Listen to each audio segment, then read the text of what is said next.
घर जलेका विनोद भाइले कति कमाए? भोजराज थापाको जित, विनोद महताराको सफलता हो। साथीहरू, दाङ जिल्लाको जंगलको छेउमा बस्ने विनोदको घर जलेको थियो।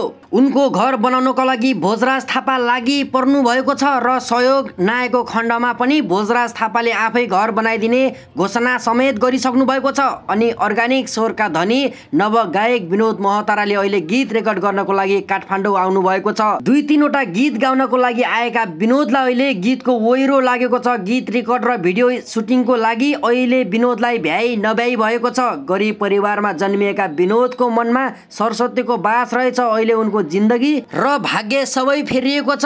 यसै सन्दर्भमा विनोदले यति धेरै गीत गाए, कति कमाए भन्ने प्रश्न धेरैका आएका छन्। तर अहिलेसम्म कति कमाइ भयो भनेर सार्वजनिक गरेका छैनन्। हामी अहिले कमाइ भन्दा पनि विनोदले पाएको अवसर देखेर खुसी हुनुपर्छ र साथ सपोर्ट गर्नुपर्छ।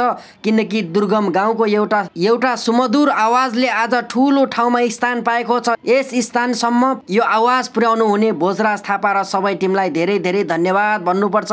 विनोद भाइका लागि सबैले आफ्नो विचार राख्दै धेरै मासम्म यो भिडियो पुर्याइदिनु होला। किनकि विनोद भाइले अहिले धेरै अगाडि बढिरहेका छन्। विनोद भाइले पाएको सफलता, विनोद भाइले पाएको खुसी, त्यो पनि हाम्रो खुसी हो भन्ने सोच्नुपर्छ।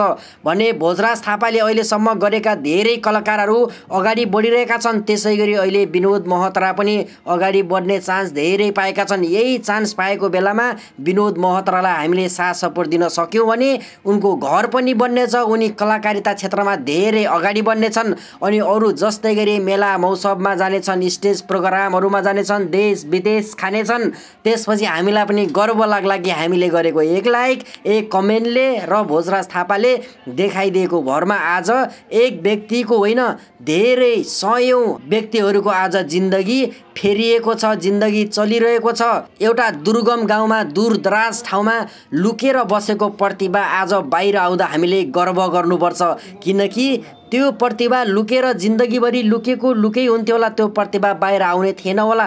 तर आज भोजराज थापाले गर्दा यो प्रतिभा आज बाहिर आएको छ भने हामीले सम्मान गर्नुपर्छ र यो प्रतिभालाई अगाडि बढाउनको लागि हामीले सबैले उत्साह देखाउनुपर्छ। हिजोका दिनहरू, भोगेका दिनहरू र आजका दिनहरूलाई निहालेर हेर्ने हो भने विनोद महताराले आफूलाई धेरै खुसी मानिरहेका छन् होला। उहाँको बुवा आमा मात्रै होइन, उहाँको गाउँ घर छर छिमेक, किनकि एउटा ठाउँ गाउँ र देशको नाम राख्ने व्यक्ति हो। कलाकारिता क्षेत्रमा गुम्जिएका, कलाकार क्षेत्रभित्र आएका हामीले सबैलाई सम्मान गर्न सिक्नुपर्छ।